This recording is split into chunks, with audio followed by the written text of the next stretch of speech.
Okay, let's look at the harmonic oscillator.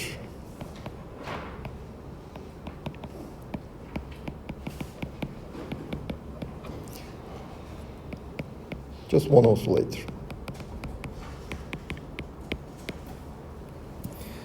Well, we'll be basically repeating the same thing over and over again.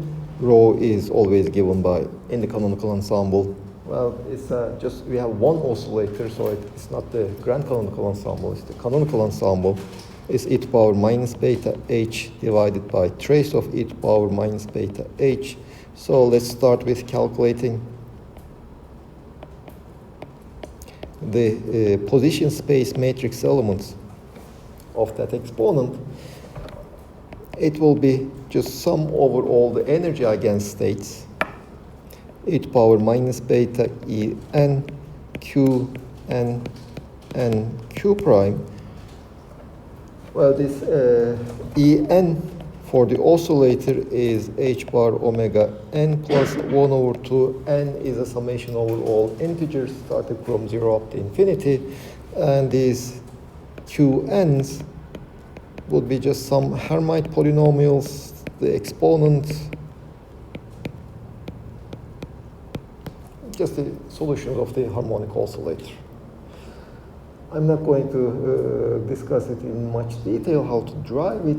That summation over n is basically the generating function of the Hermite polynomials, and the result q e to power minus beta h q prime, I will just write the result. M omega divided by 2 pi h bar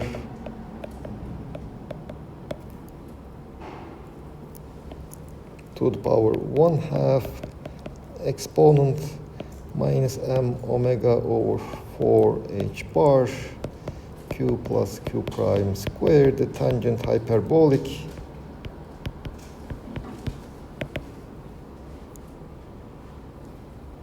plus q minus q prime squared, the cotangent hyperbolic.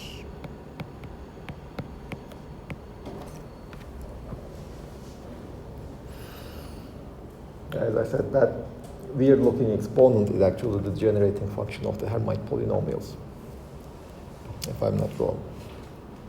And I won't be expecting you to memorize all these formulas, but I will be expecting you to be able to use such expressions. So if you know this matrix element of the exponent, and hence if you know the density matrix, so what you should be able to calculate some expectation values, some probabilities, etc.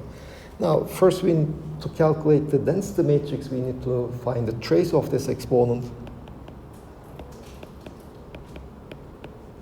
This is just over all possible values of q. Well, you can say instead of q, you can put x. It's a one-dimensional oscillator. Q is just the displacement from equilibrium.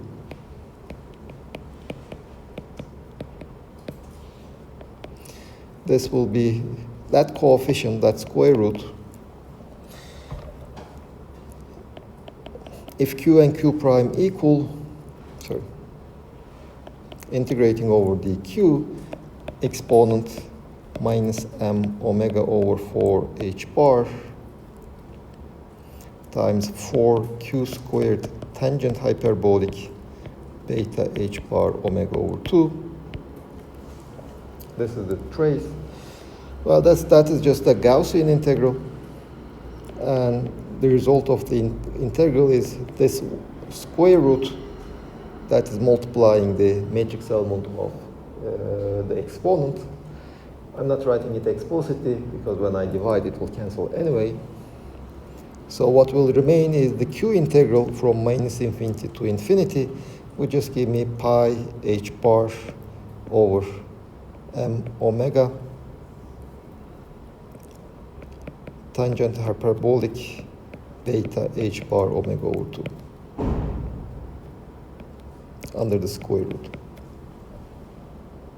So now I can write the matrix element of the density matrix for this oscillator in position space will be m omega tangent hyperbolic beta h bar omega over 2 divided by pi h bar times all of that exponent.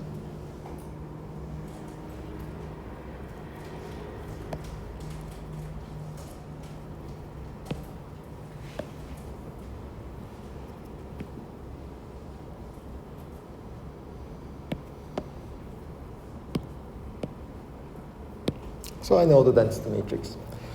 Now what can I do with this density matrix? I can look at the density of my particles, the physical distribution of my particles. Well, the physical distribution, the density, the number density or the probability density would be just the diagonal elements.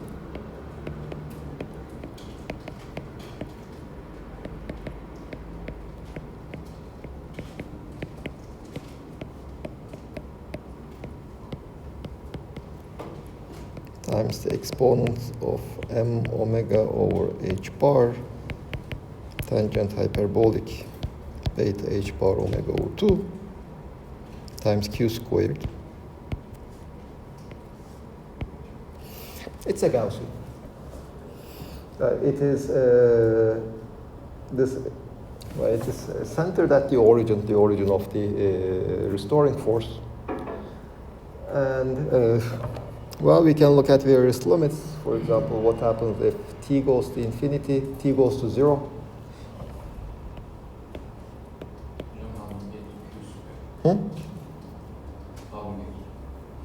Q squared, here. I have q plus q prime squared. Oh, sorry. I'm looking at the diagonal elements. So q prime is equal to q. So that gives me a 4q squared. The 4 cancels the 1 over 4 in the prefactor. And since q and q prime are equal, the cotangent hyperbolic factor is not there. Well, as t goes to 0, beta diverges, but that means tangent hyperbolic beta h bar omega over 2, it goes to 1. So we have q rho q is m omega over pi h bar under the square root of exponent minus m omega q squared over h bar. By the way, this is nothing but the ground state wave function squared for the harmonic oscillator. So this is how, what's the density of my particles are under the influence of this harmonic force, harmonic potential. Well, if we increase the temperature, the profile, of course, changes. The profile is still a Gaussian as a function of the distance, but it will just spread out due to that tangent hyperbolic. Now, what else we can do with this density matrix? We can calculate the energy of this particle. Now, the energy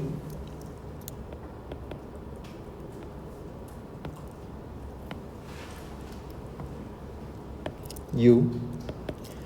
Well, this is minus beta, minus derivative with respect to beta of logarithm of the partition function. Remember, the partition function is just a trace of this exponent. This is actually my partition function. This is my partition function.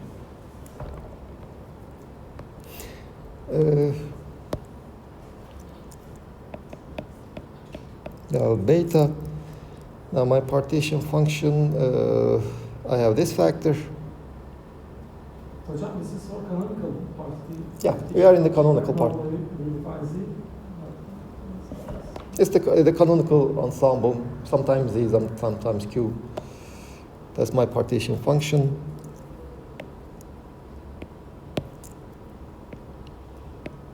Logarithm of this times the exponent.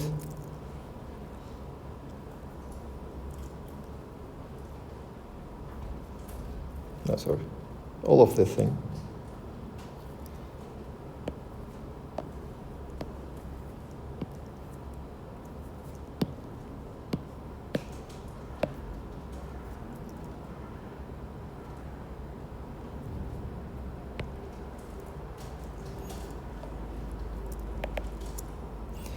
Now let me simplify the partition function first. You say the Q would be, well, these m omegas cancel.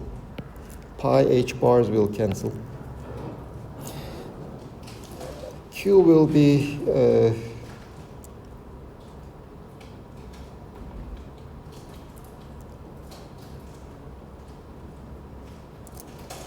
1 over sine hyperbolic beta h bar omega tangent hyperbolic beta h bar omega over 2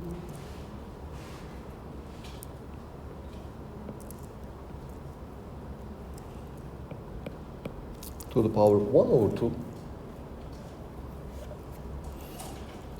So u will be the derivative with respect to beta of 1 over 2 times the logarithm of sine hyperbolic beta h bar omega tangent hyperbolic beta h bar omega over 2. I didn't really like these coefficients, but let's see what it will give me. Let me try to simplify it even further. Let me take the high temperature limit first. At least I know what the result should be at the high temperature limit.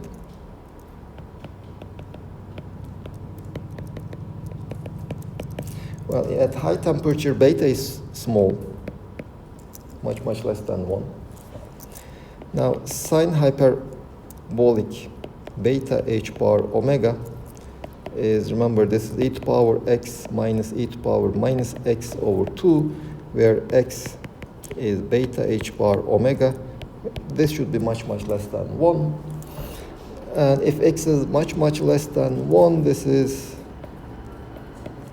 1 plus x squared over 2 minus 1 minus x plus x squared over 2 divided by 2, or this is just x.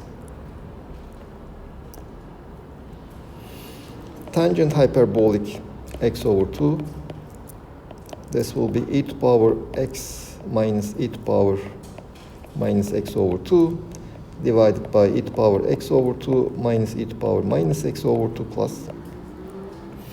This will be x over 2 times 1 over 2 x over 4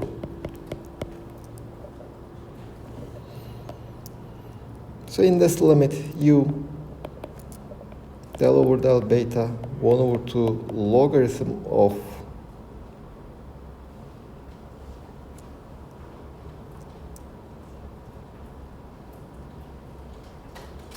x squared over 4. Now this 1 over 2 will cancel this one. This will be 1 over x, derivative of x with respect to beta. 1 over x is 1 over beta h bar omega. And derivative of x with respect to beta is h bar omega. This is just kt. Well, I didn't like those sines hyperbolics and tangent hyperbolics, but they turn out to be, they seem to be correct. This is the energy at the high temperature limit of an oscillator. Yeah, the steps are basically more or less always the same. We will be looking for, well, the density matrix is just the exponent, that exponential operator divided by its trace. To calculate the matrix element of the exponential operator, we can use the energy basis, which will simplify it. Well, not always very simple, but at least in the case of the ideal gas or the spin, it was kind of easy to evaluate those sums over the energy eigenstates. In the case of the harmonic oscillator, it's much more complicated. But once you carry out the sum or approximate that sum, basically you have everything about your system.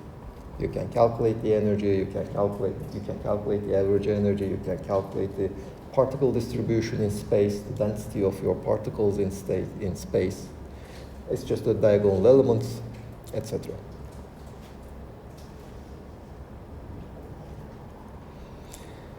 Now, the more interesting things will be when you have more than one particles.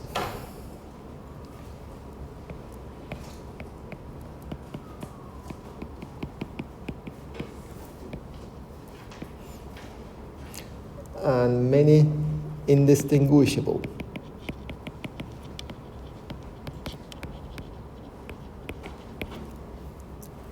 Now that is important, that to be indistinguishable. Classically, all particles are distinguishable. You can distinguish which particle is which because you can actually follow their trajectory. So even though your particles are identical, they will be distinguishable. But quantum mechanics tells us that if your particles are identical, then you cannot distinguish them. So basically, if they are indistinguishable, if you exchange two particles, nothing should change. You should be able to observe any change in your system. So if your whole system has some wave function corresponding to your many particles,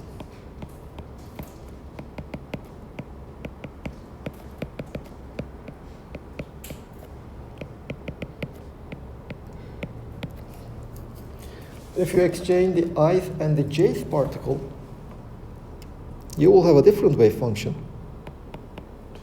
You might, in principle, have a different wave function.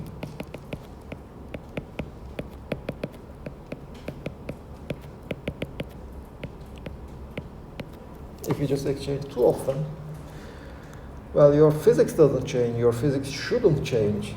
Well, that basically tells us that the absolute value of this wave function shouldn't change because that is what determines my probabilities. Well, if the absolute value is not to change, then these two wave functions should be related by some phase.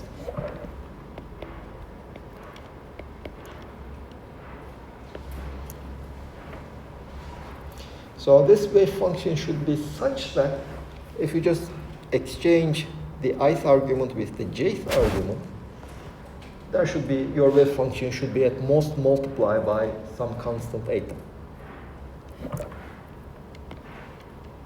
Well, I can do the same exchange on this wave function. I can take that wave function in the second line, exchange the ith argument and the jth argument once more, but that wave function has the property that if I exchange the ith argument and the jth argument, it acquires a factor eta. It just changes by a multiplication by eta.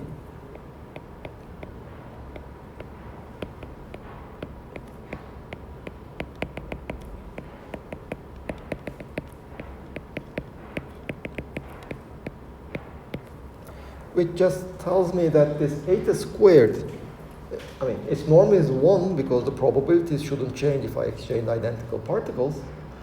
But furthermore, eta squared should also be 1. Which tells me that eta can be either plus or minus 1. There are no other options. So if you have a system of indistinguishable particles or identical particles, the wave function of this system should be such that if you just exchange any two of them, your wave function should remain either invariant or it should acquire a minus sign. Why? Because it has the same phase, can't be different phase. Well, in which sense? Instead of eta, for example, we have epsilon, another phase. In the second step. Yeah. But you see, in this step, what I am telling you, I mean, R1, R2, Rj, they are nothing special. I have such a function. I have a special function such that if I change the ith argument and the jth argument, it acquires a phase eta. That is what I know. If I change the ith and the jth arguments once more, well, I will acquire the same phase. I don't even know whether it was the 10th exchange or the 18th exchange. Well, it's just the exchange of the ith and the jth arguments. Okay, so we are exchanging the same part, The same arguments. Okay. I mean, what those arguments correspond to, are they the positions of this particle or that particle? I don't really even care. It's just a function of many arguments.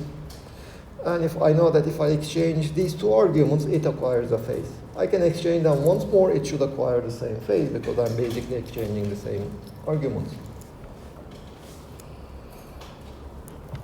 And in fact, these particles, if, well, let's see, eta is equal to plus 1, for bosons,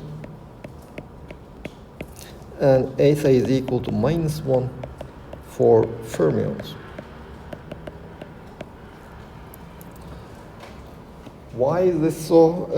Okay, so in fact, this is the definition of bosons and fermions. If they acquire a +1, we call them bosons. If they acquire a -1 for fermions, bosons have integer spin.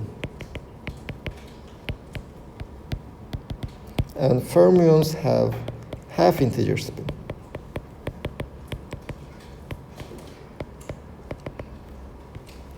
This is called the spin statistic theorem. The spin of the particle determines what kind of statistics it will obey.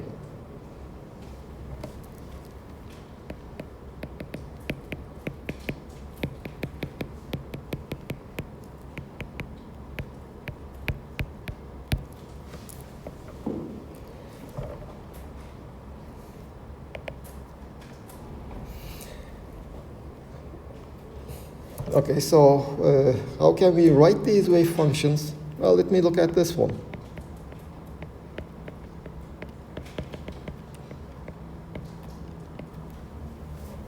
Let's say I have a system of n particles, and my Hamiltonian is, let's say, I can sum over the Hamiltonians of each one of those particles separately.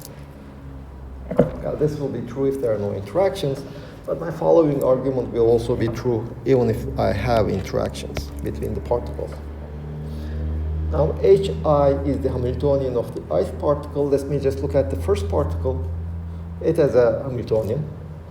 If I ignore all the other particles, the Hamiltonian of the other particles, if I ignore the potential, I can write down a Hamiltonian for any one of these particles, in fact. And then I have the eigenstates, eigensolutions. And the eigenstates are complete in the sense that any wave function I can expand in terms of those eigenstates of Hi. Why will that be relevant? Well, let me just consider this wave function. Let me just fix all R2, R3, Rn. Let me just pick up R1. As a function of R1, I can write this as a sum over a complete set of, let's say, Un of R1 multiply by, let me say, psi n, let me say N1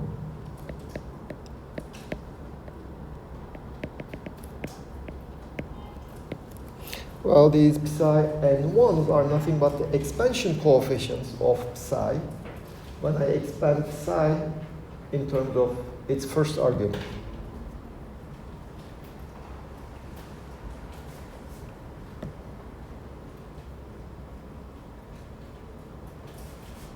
Are you convinced or are you lost?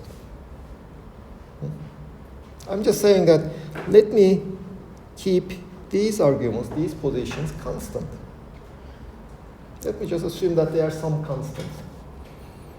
Let me forget about their physical importance, etc. They are just some constants. So this is a function of R1 describing the state of my first particle. R1 is the position of my first particle. But I can then expand this wave function of R1 in terms of a complete set of wave functions for the first particle. So UNs are a complete set of wave functions for my first particle. I'm not even using that they are identical, indistinguishable or not at the moment. I'm just ignoring that for the time being. If I make an expansion of this psi R1 in terms of UN1 R1, there will be certain coefficients. The coefficients will depend on the constants in my problem. And some of the constants in this problem are R2, R3, Rn. So that's what I'm doing over here. But now I will repeat the same thing for the other particles, for R2, for the coordinate R2. I can expand this function in terms of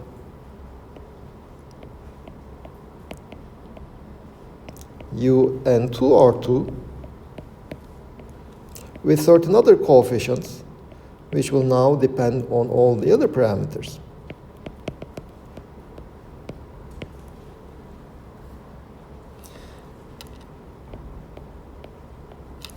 Well, this will go on until I do this for all of them.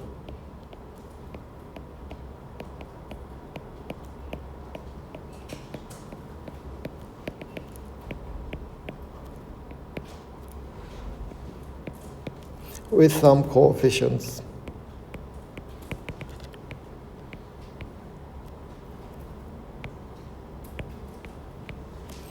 That will depend on all these n1, n2, etc.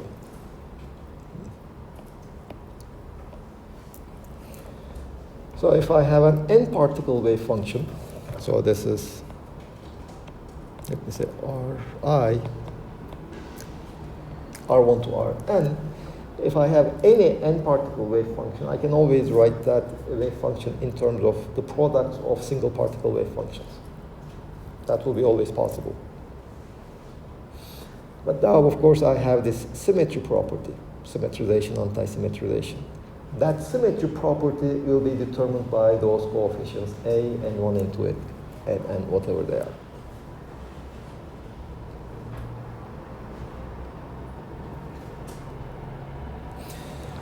Okay, so this is the general discussion. Let's just concentrate on two particles only. Two free particles.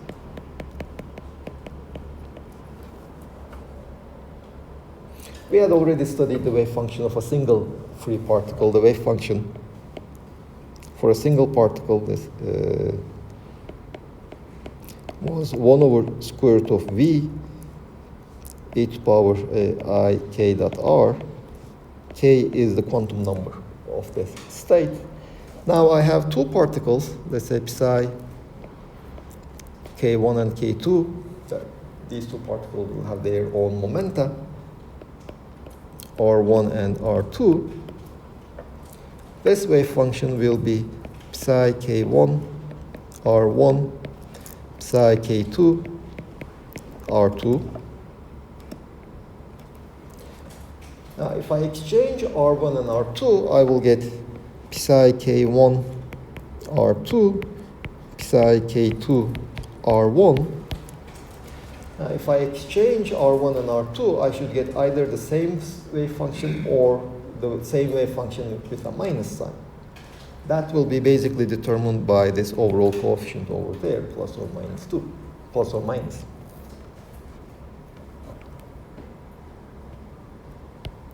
And now let me put a normalization n. Now what is this n? N is equal to 1 over 2 if k1 is equal to k2. Let me use a different n.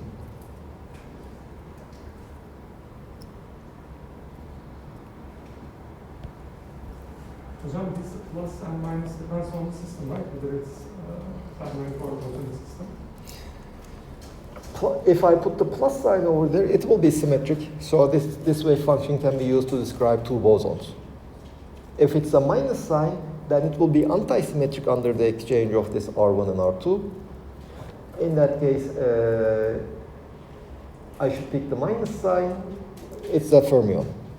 I have two fermions. This normalization is 1 over square root of 2 if k1 is different than k2.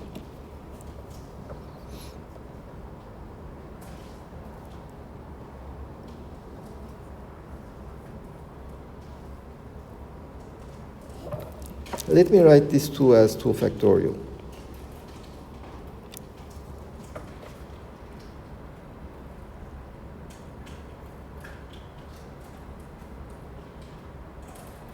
Excuse me, Hocam, what was the K? It's this case. Okay, yeah, momentum. The momentum. K is momentum. You see that 1 over square root of 2, that's 2 factorial. You say if k1 is equal to k2, the wave function will be 0 for fermions. It's not possible. K1 is equal to K2 is possible only for bosons. In that case, I just have the psi k R1, psi k R2. That's it. There are no 1 over any factorials. If they are fermions, then I can have the minus sign over there, and K1 have to be different than K2. And then I have that 1 over 2 factorial squared. If they are bosons, but K1 can still be different than K2, I will still have 1 over square root of 2 factorial. Does that, remember we have 2 particles here. So that 1 over 2 factorial or square root of 2 factorial should ring some bells. This is our Gibbs correction factor. So it is automatically in the wave function if K1 is different than K2.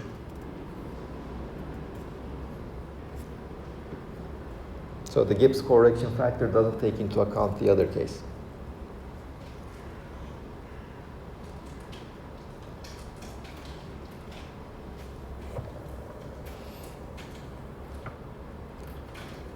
Questions?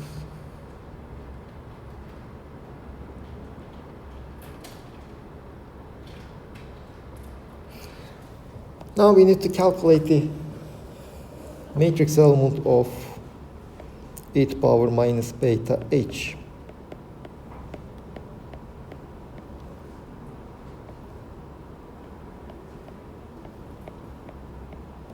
Well, to save some time, let me just straight away look for the diagonal elements. Well, the off-diagonal elements will be more or less straightforward generalization of this derivation, but the result of this will be interesting because this, remember, this diagonal matrix element of the density matrix will give me probabilities. The probability that one particle is at the position R1 and the other one is at the point R2. And that will be interesting. Well, what is this? I can sum over all possible K1 and K2 values. Now let me write it separately. All possible K1, all possible K2 values of e to power minus beta K1 squared over 2m plus K2 squared over 2m. This is the energy.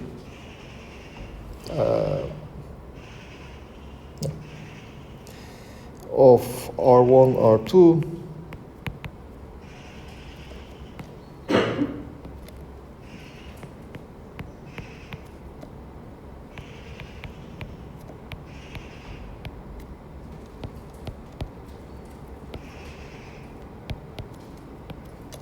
absolute square. I'm looking at the diagonal ones, remember. This will be equal to, well, sum over K1s and K2s, I can always convert them into integrals over K1 and K2. And of course, in this conversion, I get a V squared over 2 pi to the 6. This is just a derivation I had done before. That's why I'm skipping some steps.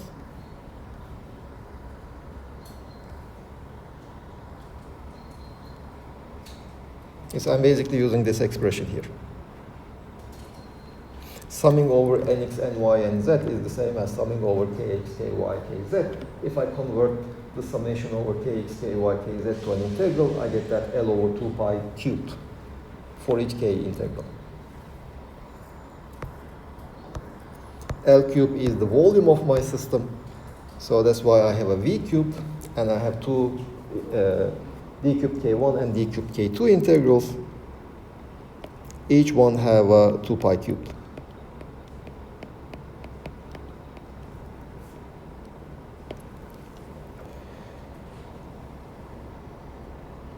Well, the K1 is equal to K2 case is just an exceptional state. It won't contribute to this integral. So I can safely assume that K1 is different than K2 in this integration. So the normalization is 1 over 2 factorial. Then what I have is e to the power minus beta over 2m K1 squared plus K2 squared. Well, when I take the square of, absolute square of this term, I have the absolute square of the first term, which is 1 over v squared. Remember, this is my wave function. the absolute value of my wave function of a single particle is 1 over square root of v. I have two wave functions over here. When I take their product, there is a 1 over v factor with an exponent.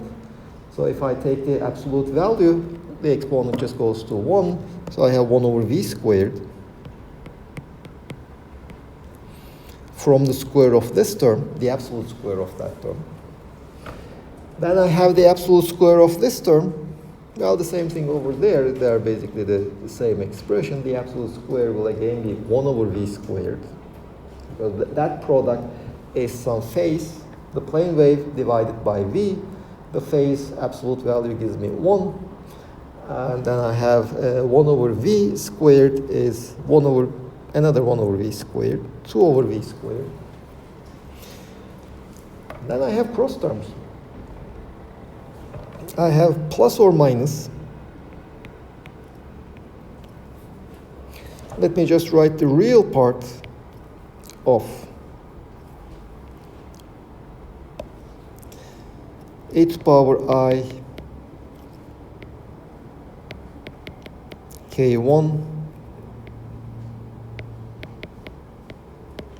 r1 minus r, or in fact I k1 minus k2 r1 minus r2.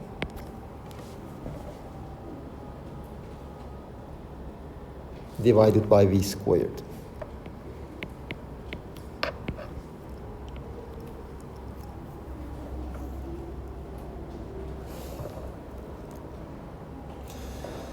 You see, I have this psi k1 at r2 multiplied by psi k2 star r2. So that's why I have e to the power I k2 r1 minus r2. Well, I think this is k1 plus k2, right? No, minus.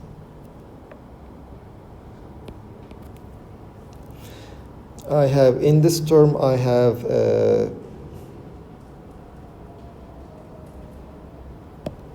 this should be the answer. Let me avoid the derivation.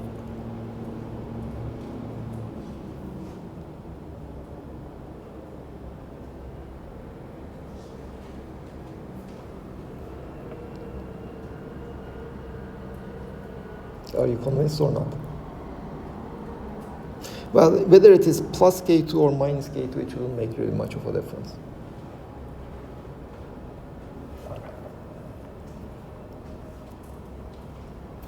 You see, I will have the conjugate of this one,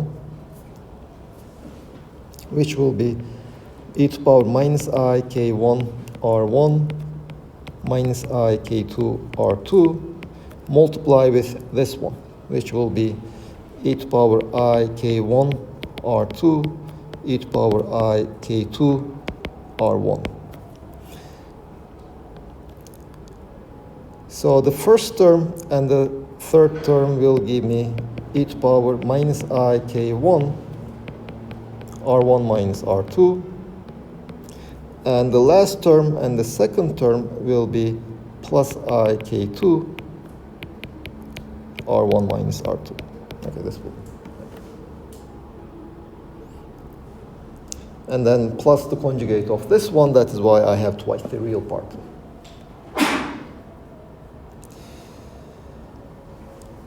Now, these v squares, they will cancel. I have two, these twos will also cancel with that 2 factorial.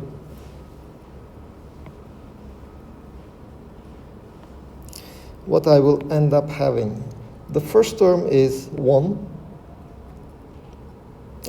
I have 2 pi cube factors, 6 of them. The first term is just a symmetrical Gaussian, both in k1 squared and k2 squared. The result will be 2m pi kt to the power 3. It will be 2 to the power 3 over 2 from k1 integral and the same factor from the k2 integral. Then 1 plus or minus the real part. Well, the next integral, you can consider the k1 integral separately and k2 integral separately. If you just take one of them,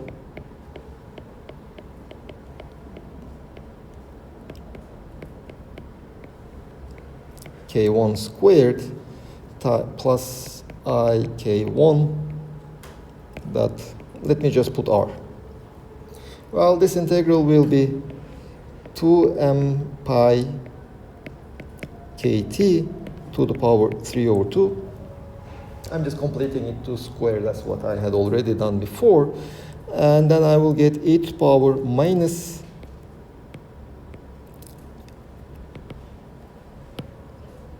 r squared divided by 4 or 2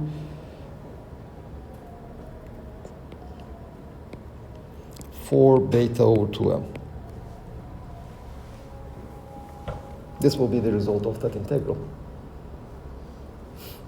The integral is real, so that real part of that term is already superfluous. The real part will be itself.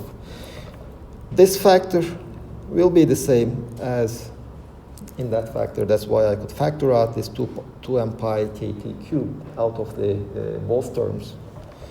What will remain is e to the power minus mkt times r squared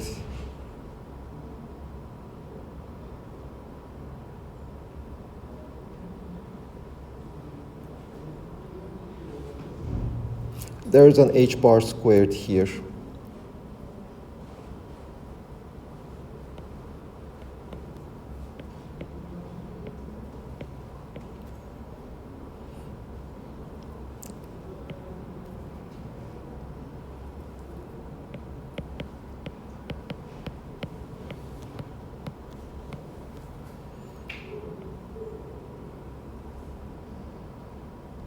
So this should be the result.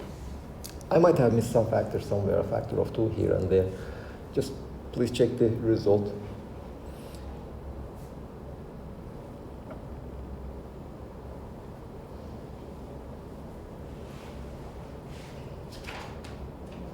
So, for example, if R1 is equal to R2, well, that exponent in this square parenthesis is 0.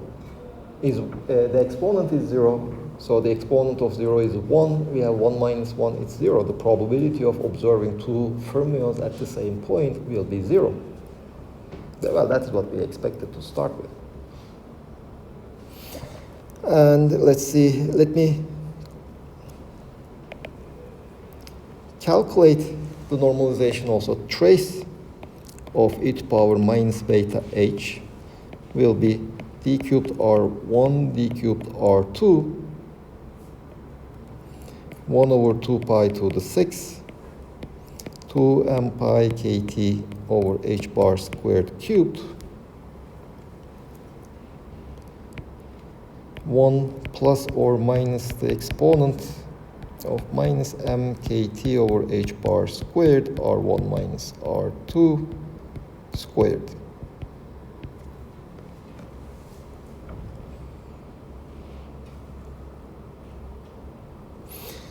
Well, let me, of course, the second integral will be complicated because R1 and R2, they are both constrained to lie within a volume. I have to take that into account.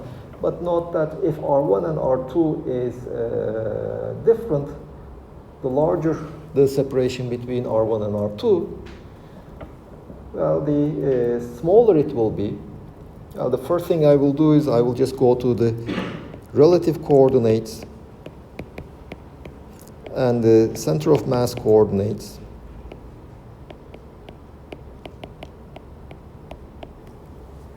What this will give me is the trace will be d cubed r, d cubed capital R. Small r is actually confined. It's not over the whole values. But if small r becomes large, basically this integral is 0.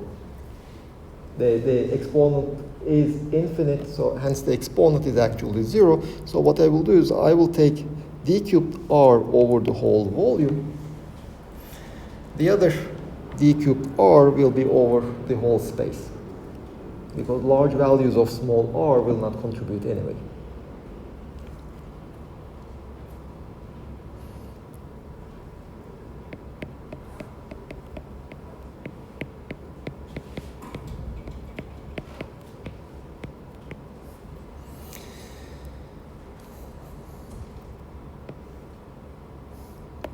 Okay. First, there's that one. I have to deal that separately. That is a v squared divided by 2 pi to the 6 2m pi kt over h bar squared cubed, plus or minus. Now I have this integral over the small r and integral over the large, the center of mass of these two electrons and the relative separation integrals. For that integral, the center of mass can be anywhere within my volume.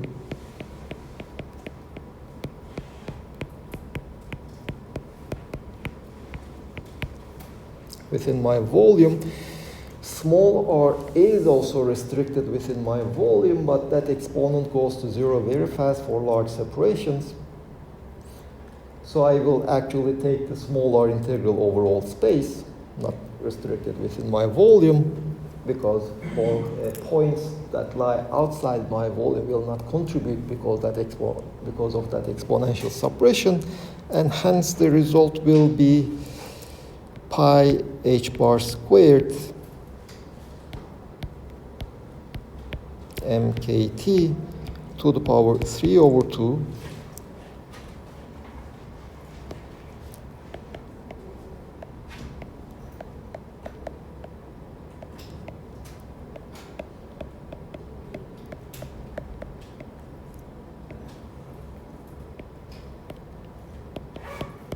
something of the order of 1 over v, which I will ignore, basically. Well, it is of the order of 1 over v, that is small, so that I can just throw it away. That will be negligible. Finally, my density matrix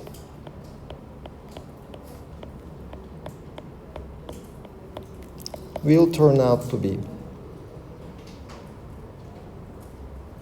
well, I have 1 over v squared. All these 2 pi to the 6 and this 2m pi kt over h bar squared cubed, they are common. I can just ignore them.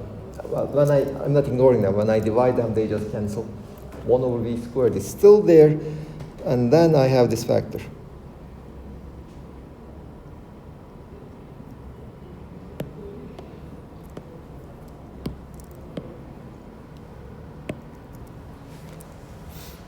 So this is the density of my particles. Well, this is the probability that when one of the particles is at the point R1, the other one is at the point R2. Yes, if these were just classical particles, like we discussed before, the probability that one of them will be at the position R1 will be 1 over V, the probability density. The probability density that the other one is at the point R2 will also be 1 over V. So the total combined probability density would be just 1 over V times 1 over V. So that is that 1 over V squared term. But then we have this additional term over here, this one, which in fact for fermions makes it impossible for two fermions to be at the same point. But also for bosons, although you see, that enhances the probability by a factor 2. So you probably have heard many times that fermions, they don't like to be together. Bosons, they want to be together. It's this factor. So the probability that they will be at the same point for bosons is higher than what that probability would be classically. And for fermions, that probability is basically 0. And I would like to also emphasize that these two identical particles, they are not exerting any forces on each other. But still, bosons tend to cluster together, fermions repel each other. And effectively, in fact, you can say that effectively, there exists a potential, let's say Vs of R, such that minus beta Vs of R is equal to logarithm of 1 plus or minus exponent minus mkt over h bar squared R squared. or this effective potential times that logarithm.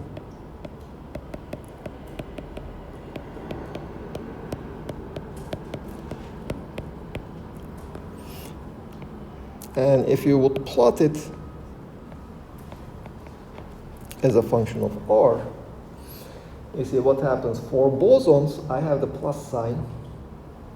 At very small distances, the exponent, when r goes to 0, the exponent term just becomes 1, so I have logarithm of 2.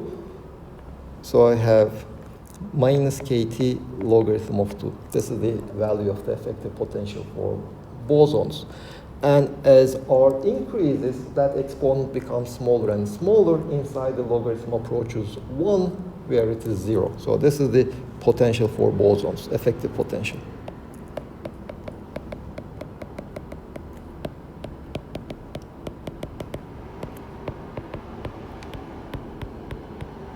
So you see, it's an attractive potential, effectively. Between bosons, there is this effective attractive potential. For fermions, there is that minus sign over there. At r is equal to 0, the exponent becomes 1, so we get logarithm of 1 minus 1. That's logarithm of 0, so it diverges. And again, as r becomes very large, that exponent terms becomes negligible, the potential goes to 0. So you see that this is for effective potential.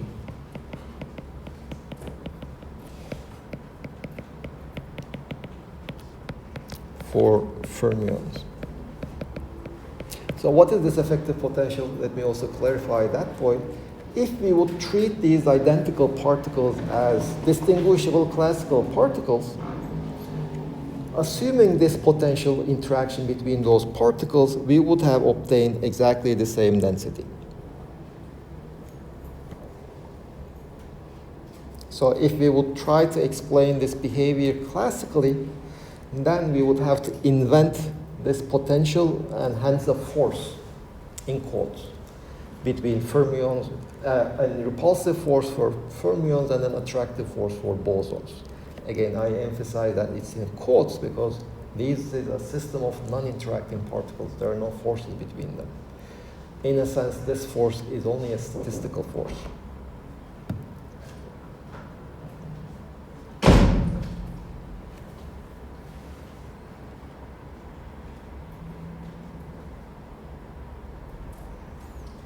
Any last questions?